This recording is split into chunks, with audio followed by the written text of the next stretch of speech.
Let's take a look at last night's presidential debate. John Lurch Kerry warns us again about the end of the world. Let's talk about where your tax money is not being spent. And also, local voters here in Alabama have said no to old taxes. Stay tuned, everybody. For the best meat you have ever eaten in your life, go to samsbutchershop.com. Enter the coupon code TTT when you check out for a 10% discount. Hello, everybody. Trailertrashtim. Welcome to the channel. It's good to see you all here today on a chilly day here in Alabama. I mean, it's really chilly. Must be that man-made global warming, right? More on that later. All right, I got to touch on this debate that was held in Alabama last night down in Tuscaloosa. I haven't watched any of these debates so far, but last night I took it in the neck for all of you because I know none of you probably wanted to watch it. But if you didn't watch it, you kind of, to be honest, you kind of missed a treat. I missed like the first 10 or 12 minutes of it, and then I tuned in, and I'm glad I did because it was a hoot in nanny. It was the four Republicans besides Trump last night in Tuscaloosa, Alabama, down at the school, at the university. It was Vivek Ramaswamy, neocon Nikki Haley, Ron DeSantis, and Carbohydrate Chris Christie. They're the last four standing, I guess. Donald Trump, of course, is not attending any of these debates, nor should he. He has nothing to gain by going to any of these debates. He's apparently so far ahead in the polls that it would do him no good to go to the debates. So it was left to the remaining wannabes, none of whom are going to win. As I've stated before, they're in this race, all of them, either to raise their brand, if you will, or raise their name in the news, or to raise money, or perhaps they're jockeying for a position in a potential Trump administration, or maybe they're thinking long-term down the road, maybe in 2028, who knows. But I got to tell you, it was worth the price of admission last night. If you get a chance, if you can go on YouTube or somewhere and watch the debate, or watch, there's some channels that give like a synopsis of the debate. I really long for the day. I look forward to the day on the TTT channel when I can get a little more high tech and I can show you clips and then comment on the clips. Right now, I'm just not there, but, we do what we can, right? But I just want to tell you straight up, Vivek Ramaswamy mopped the floor with these people last night, particularly with neocon Namrata Nikki Haley. I mean, he took her out to the woodshed and lit her up, but good, repeatedly. He did the same thing to Carbohydrate Chris Christie. DeSantis is just kind of boring. He wasn't bad. He wasn't electrifying anybody last night with his personality. But I'm telling you, you got to think that anybody who was seriously considering neocon Nikki last night, after Vivek just completely exposed her as the fraud and the corrupt politician that she is, I can't imagine anybody supporting that woman again. But let me just go down the list here one by one. Chris Christie has no business being there, of course. This guy, one of the things Vivek pointed out about these people is that just a very few short years ago, they were all on the Trump train, and now they're just all opportunists. Now they're turning on Trump with relish, particularly Chris Christie. This guy is he just projects what he is and how he feels onto the other people. He's angry and he's bitter and he's overweight. And he just, hello, Chris, carnivore, please. He just attacks Trump mercilessly and he has no substance whatsoever, absolutely none. He just talks about how evil Trump is and how he's going to be a convicted felon. And, you know, he just points out all the things that Trump has done that are illegal, but he doesn't give any specifics. He doesn't say Trump has done this, this, and this, and he's going to prison. He just says emphatically Trump is going to be a convicted felon on the day of the election. It's like, what are you talking about, man? He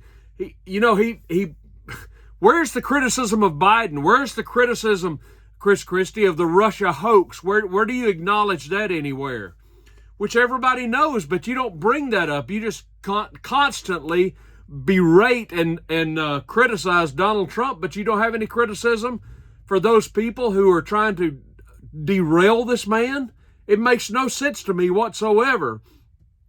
Ron DeSantis, I don't think he hurt himself last night, but of course all of these people are so far behind in the polls. It's a contest for who's going to finish second, basically, unless Trump really blunders somewhere, which I really just don't see happening. But Nikki Haley, I mean, she just exposed herself yet again to be a corporate shill of her mega donor backers, such as BlackRock and the Koch brother. I think one of them died, and of course the defense industry. She's a neocon, folks, because that's where she made all of her money. And as Vivek Ramaswamy is by far the most well-spoken and articulate person in the race, including Trump. Vivek has such a command of the language. He has no ums and ahs and you knows when he speaks. He is very clear in his delivery. He's just so articulate. The guy is just so well-spoken. He has, I'm telling you, a really bright future. He was talking last night about how he goes anywhere to speak. He goes to college campuses. He'll talk to liberals. I mean, he'll talk to anybody. And he said some people show up at his rallies with Ron Paul T-shirts. That perked my ears up. But I'll tell you, this guy is so articulate. But he was pointing out last night, with regard to Nikki Haley, and rightly so, that when she left the Trump administration, she was serving as ambassador to the United Nations. There's one of those jobs that ought to be eliminated, right? He was saying that she had a net worth of about $100,000, but just years later, here we are today, and Nikki Haley is somehow worth over $8 million. And of course, she transitioned from her position as UN ambassador to sitting on the board of the Boeing Corporation, which, of course, among other things, is a defense contractor for all intents and purposes. So how do you think Nikki Haley made approximately $8 million virtually overnight? That's some savvy investing, wouldn't you say? Maybe she let Hillary Clinton be in charge of her portfolio. I'm not sure. But Vivek was saying this woman is absolutely corrupt. He even wrote it out on the legal pad and showed it up. Nick showed it last night before the cameras. Nikki Haley equals corruption, and he's exactly right. This woman is a neocon extraordinaire. She got rich, mega rich, with the Boeing Corporation, and who supplies the defense industry. And this is one of the reasons she's a neocon. This is why she has a hostile view toward Iran and Russia and China. And she's all in for Ukraine, all in for the Israel war. She's just a neocon. She is a better positioned version of Liz Cheney, essentially. But I'm telling you, Vivek took that woman to school last night. He made her look like a clown, and he accused her, rightly so, of so many things, at which point Megyn Kelly asked Nikki Haley, do you have any response for Vivek Ramaswamy? To which Nikki Haley replied, no, he's not really worth my time. Translation, I'm stumped. I don't know what to say to this guy. He's just absolutely buried me. And that's exactly what happened. She didn't respond because she had no response. There was nothing to say because he absolutely disemboweled her last night. And there was nothing left. I'll tell you, as far as I'm concerned, he ended her campaign. I don't know what's going to happen going forward, but I'll tell you one thing right now. if Donald Trump puts people like, I can't see him doing this, but I can't see him putting any of these clowns in his administration, particularly Fat Boy Chris Christie, who has absolutely been a turncoat to Trump and savaged Trump repeatedly. But I'll tell you one thing right now. Trump needs to take a long, hard look at Vivek, because this guy is so well-spoken and articulate, and he is knowledgeable. He knows what he's talking about, and he can enunciate so well. Trump needs to take a long, hard look at this guy. The appeal of Ramaswamy, and let me just say, I don't agree with any of these people entirely. Pretty much all of them tote the water for Israel. That's a big turnoff for me, as you know. Vivek, not so much, but I'll tell you, Trump needs to give this guy some consideration when it comes to selecting a vice president. That's all I can say, at least. Vivek got me going when he was talking about firing 50%, but last night I heard him say 75% of the federal bureaucracy.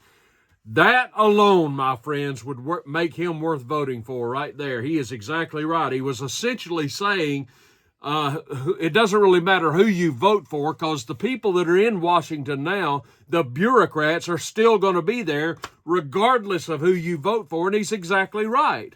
That's why he's saying, in my administration, we're going to terminate 75% or 50% or whatever. I'll settle for 50.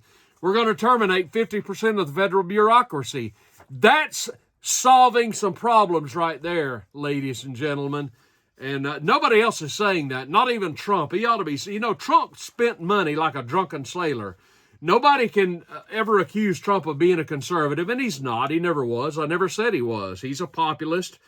He's probably left of, or I don't know, somewhere in the center, which I don't want to get down on a rabbit trail, but let me tell you, this is what I don't understand about people who have TDS, Trump derangement syndrome, these people who just seethe hatred for Donald Trump, but you can't pin them down on why they hate Donald Trump. Well, he's a liar. Well, he does this, he does that. But, if you laid out a list of policies, just one by one, lay out a list of, 6 or 8 policies without attaching a name to it, and you ask these people who hate Trump, how do you feel about this policy? Perhaps it's fiscal policy or EVs, which I'm covering here in a minute, or climate change, or abortion, or war, and then you reveal what the position is to the people you're talking to, and they pretty much agree with the positions, and then you reveal these are Trump's positions. In other words,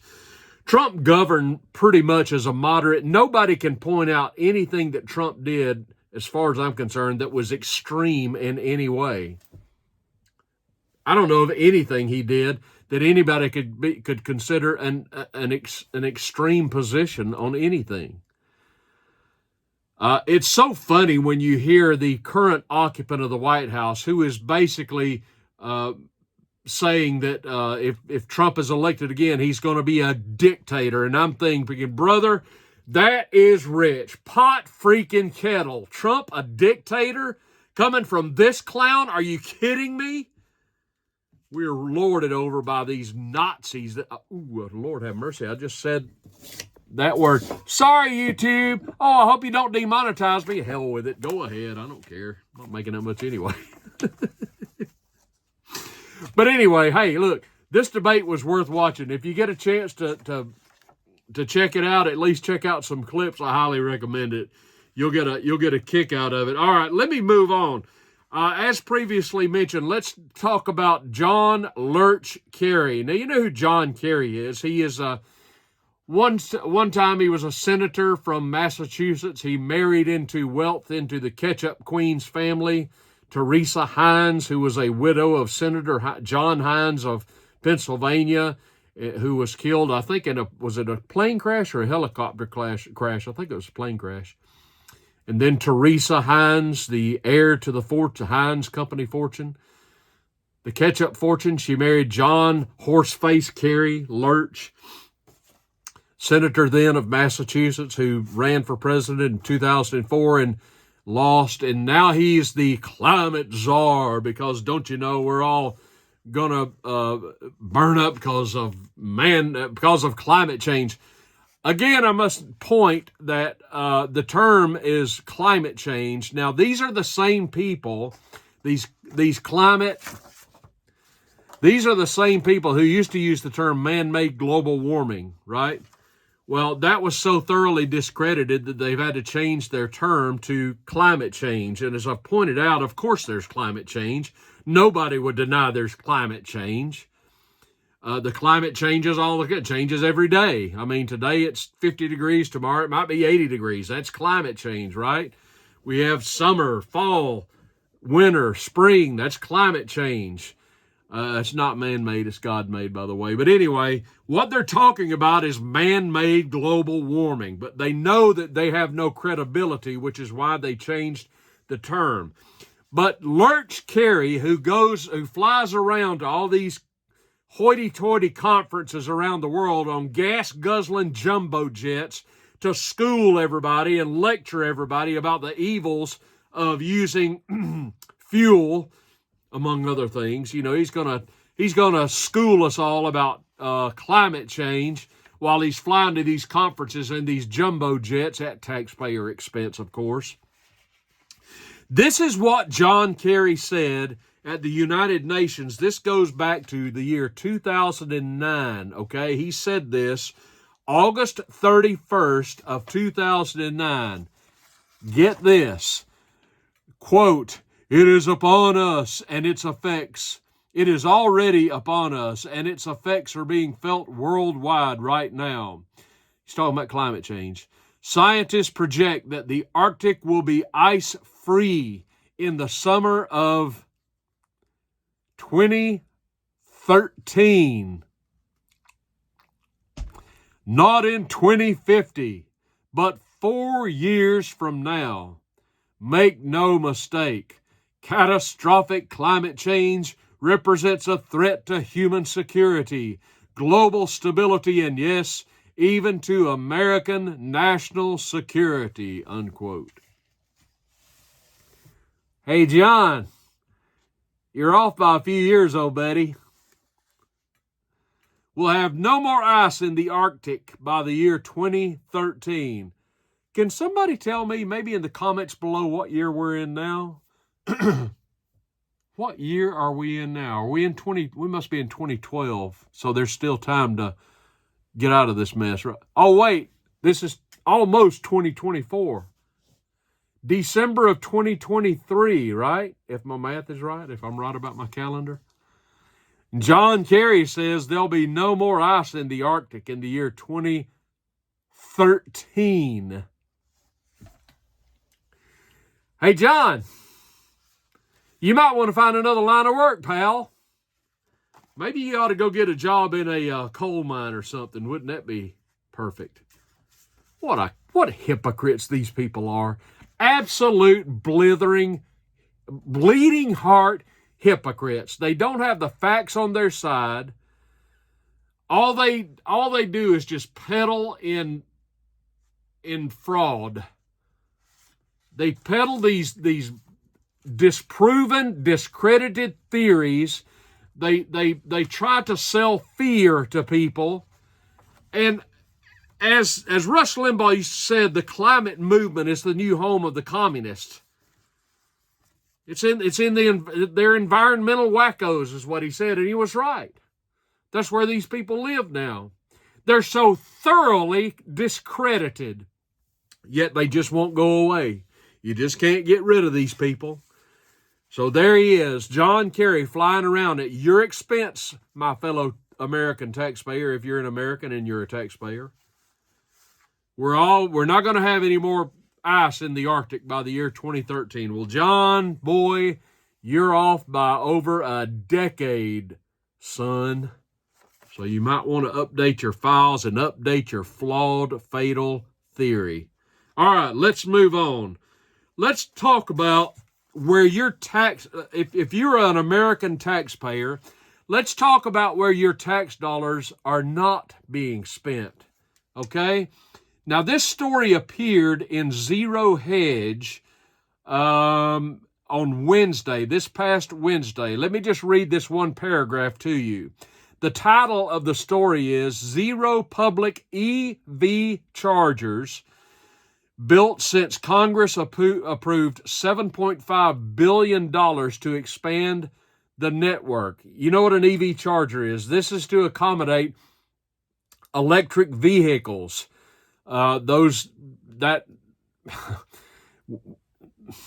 EVs. Everybody knows how I feel about EVs. Listen to this.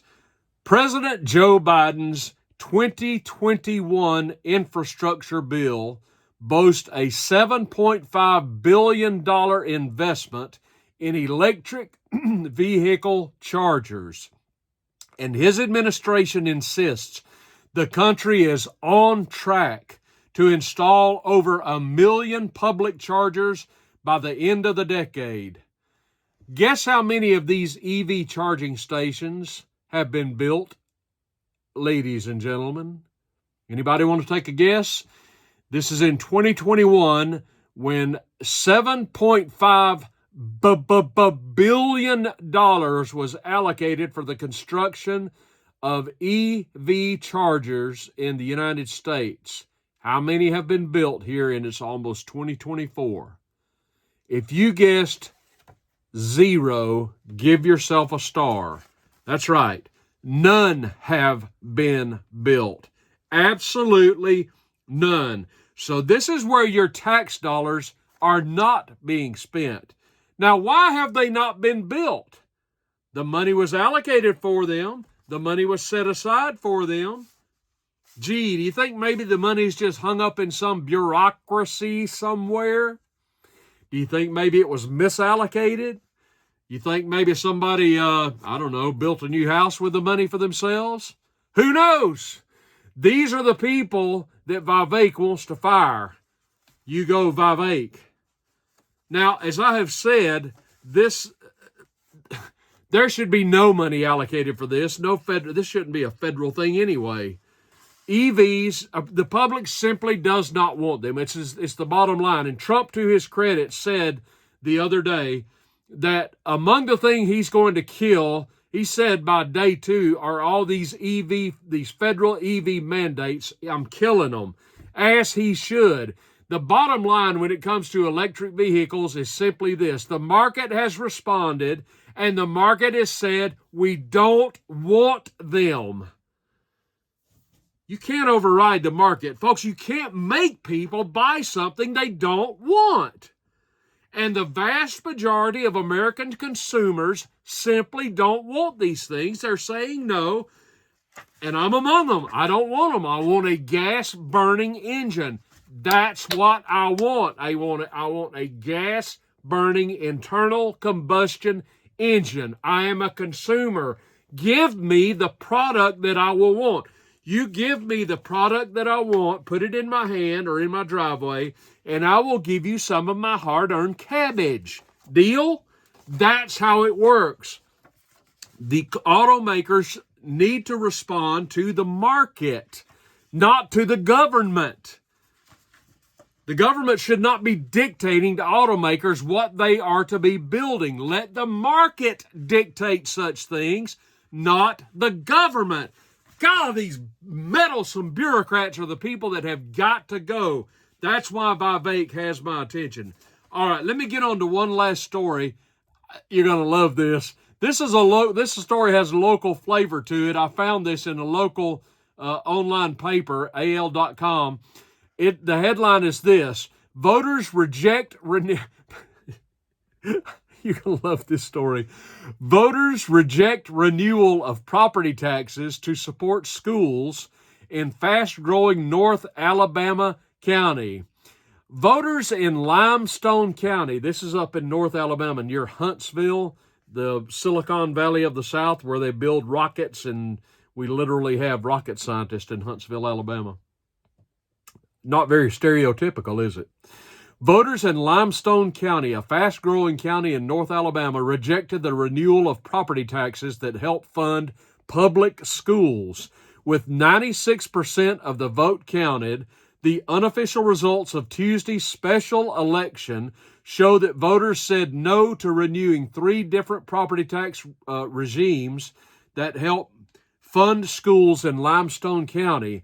If approved, the ballot measures would have maintained taxation at current levels. Get this now. That, quote, there was misinformation spread that it was a new tax. That may have caused people not to renew it, said Ed Nichols, superintendent of Madison County Schools, in a statement to the paper. Do you understand what's happening here?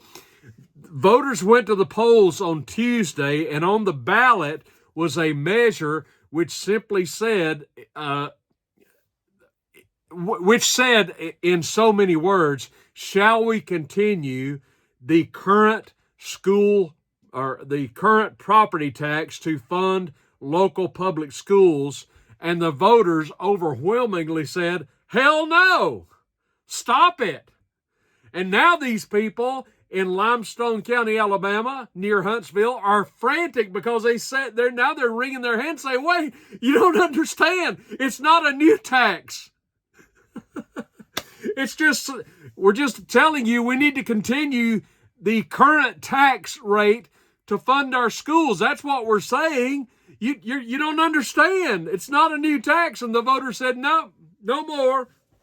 I love this story because I can tell you, I know exactly what happened. How many of you have gone into a voting booth before and you'll have, some of it is self-explanatory. You're voting for Trump or Biden or this candidate for governor or that candidate for governor. And then you've got all these ballot measures and bond issues. And how many of you know they're all written in such cryptic language, you just can't understand it. It's like you need a translator in the voting booth with you so you can understand what the blooming thing is saying.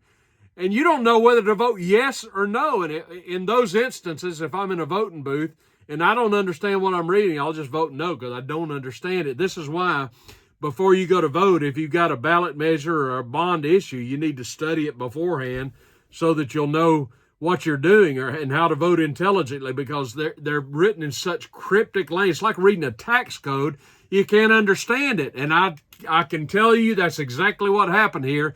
And so the voters are going into the booth thinking that what's being proposed up there in Limestone County is a new tax. And the voters said, I don't want any of that. No more taxation. And who can blame them? But that's not what it was at all. Now, I would have voted no for this regardless. I got to be honest with you.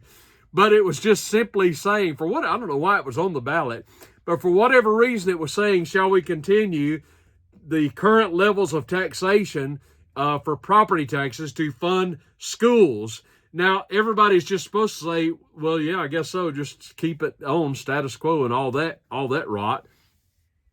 But they said no. And now these people are frantic. Now they're in a bind because they're not going to have this money coming in. And now they're saying, wait, you misunderstood. Now what are we going to do? We basically screwed ourselves. Now, just to be clear, I don't believe property owners who do not have children in government indoctrination centers, aka government schools, aka public schools. I do not personally believe that property owners should have to pay such taxes if they don't have children in government schools. That's how I feel about it. I don't believe that retirees or senior citizens or people who vote who don't have children going to government schools should have to pay for government schools. That makes no sense to me at all. I can see paying for various government services, if there is such a thing. Fire protection, police protection to some degree. I get all that. But if I don't have kids in school, why should I have to pay for kids that are in school? I don't have any kids in school. Hadn't had kids in school in years. Or what if I'm a senior citizen? I obviously have no kids in school, and I'm fast approaching the time when I'm going to be a senior citizen. As a matter of fact, I already get a senior discount in a lot of places. I'm 62. Am I a senior citizen? Let me know in the comments down below. When are you a senior citizen? I need to think about that. I've been thinking, well, that's when you're in your 70s or something. I don't know. Maybe not. I already get senior discounts. Wow. That just kind of hit me. I don't know if I'm a senior citizen or not. I get art magazines and AMAC magazines. Man, that's kind of depressing when I think about it. Anyway, not to get sidetracked. So these people were just saying, no more taxes. I love it. I love this story. I don't know what they're going to do now. They're probably going to have to call for a special election or something. And if they do, I hope they get the exact same result. Hey, listen, everybody. Give me your comments down below about everything we talked about. I'd love to hear. I love to read your comments. I really do. So give me some comments down below on the stuff we talked about today. Did you watch the debate? What did you think about it? What do you think about Neocon Nikki or Carbohydrate Christie or DeSantis or Vivek or any of them? Let me know your comments down below. Hey, do me a big favor. Give me a thumbs up on the video if you will. Like this video down below. I would appreciate that. Please subscribe to the Trailer Trash Tim channel. That would be absolutely fantastic. Hit that subscribe button down below and come and join our community. Great to see you all. It really is. This is Trailer Trash Tim. Everybody have a great day, and I'll see you soon.